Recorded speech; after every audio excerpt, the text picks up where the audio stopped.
Howdy do. I'm coming to you today with a question, with an answer to a question.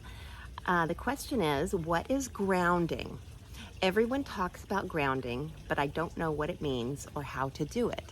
That's such a good question, because if you don't know what grounding is or what that really means, your mind could go any different direction. The grounding typically that I'm talking about is during meditation and energetically within your body, grounding and grounding the energy around you. So it is kind of like that electrician who comes in and grounds your wires. We can do grounding for ourselves, or other people can help us ground our energy. So grounding would be the opposite of stressed out. Grounding is the opposite of your mind spinning. When you're grounded, you're in a calm place. When you're not grounded, you're feeling some pings of anxiety, or rapid heartbeat, or shallow breath. All of those things that stress triggers, that's a sign that you're not fully grounded. And most of our days, quite honestly, we're walking around partially grounded, just because we have stress in our lives. But we can work on that, and we can live our lives fully grounded. And we have those moments, and they're really good, and they feed our soul. So it's something for us to strive for. If you're living out in the middle of the woods, and you don't have a lot of external energy coming towards you, if you're living more within nature, off of the grid, you have your own stresses. You have to survive out there. So I'm not saying it's not stressful, but the energy is a little bit easier to maintain because everything is cleaner energy-wise.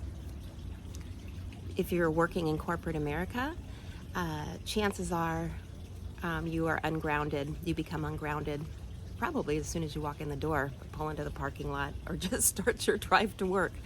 But your drive to work is a perfect time to get super, super grounded. So we can, once we're aware of what grounding is, and what that means to be grounded, then we can kind of start working on, okay, where am I not grounded? What's stressing me out?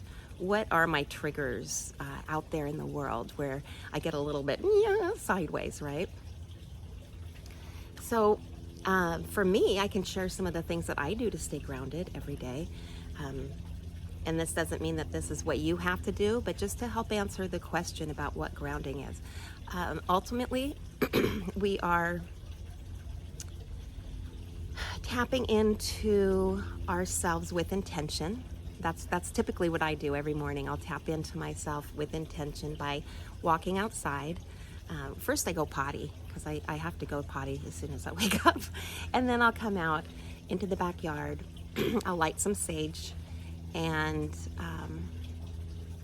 I will honor the four directions. So I start in the east. So I come out and look up at the sun. I'm kind of looking up at the east. I'm going southeast right now, but I'll come out and look right at the sun and welcome in that new energy of the day. That's what the spirit of the east is all about, new beginnings. And then I go to the south and the west and the north, and then I honor Father Sky and Mother Earth. And then with that sage, I wash it over me and then go on with my day. So that's how I start my day, with that practice and with intention, with the intention of living a clean, clear day, being stable throughout my day, whatever comes at me.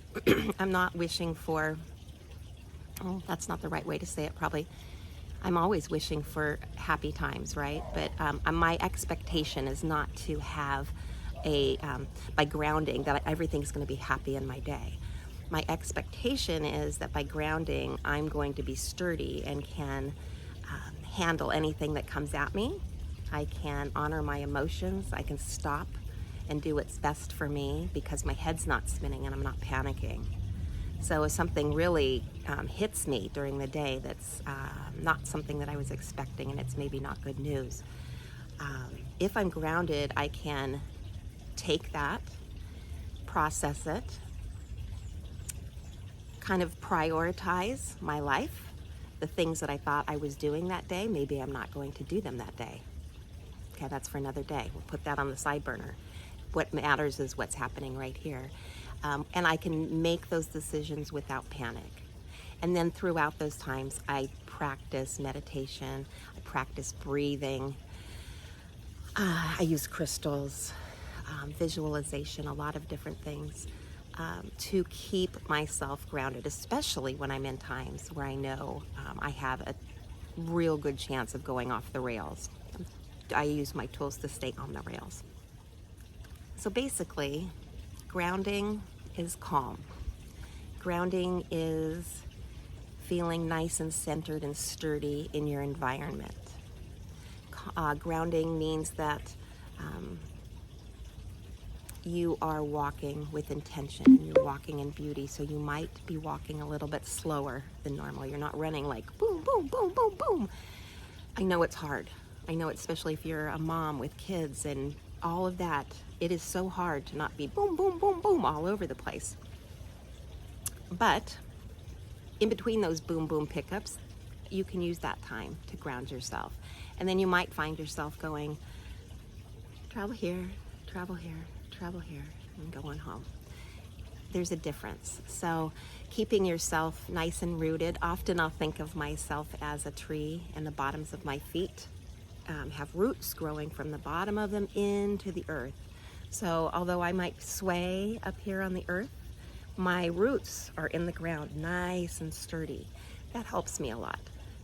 I also like to remember that in the back of my, in my back, in like my shoulder blades, I imagine if I had wings, and I can feel where they would grow. If you kind of move around and move your arms and imagine wings, you can feel where they would pop out and expand. And I just like to do that because it makes me feel powerful.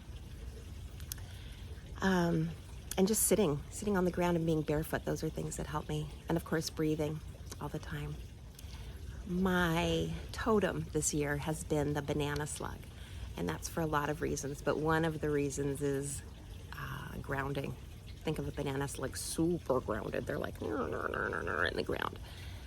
And they go really slow. And that's the medicine that I need to stay grounded. One final thing, grounding is all about your root chakra. So if you are familiar with your chakras, grounding really starts at that root, your number one chakra, right there at the ground at your tailbone. If you don't know about chakras, that's okay. There's lots of information out there. I have videos about that out there too. You can always hit me up with another question. But in terms of chakras, root is all about grounding. So start there. All right, I hope that answers your question, and keep the questions coming. It's kind of fun. Thanks. Have a great grounded day, and I'll talk to you soon. Namaste.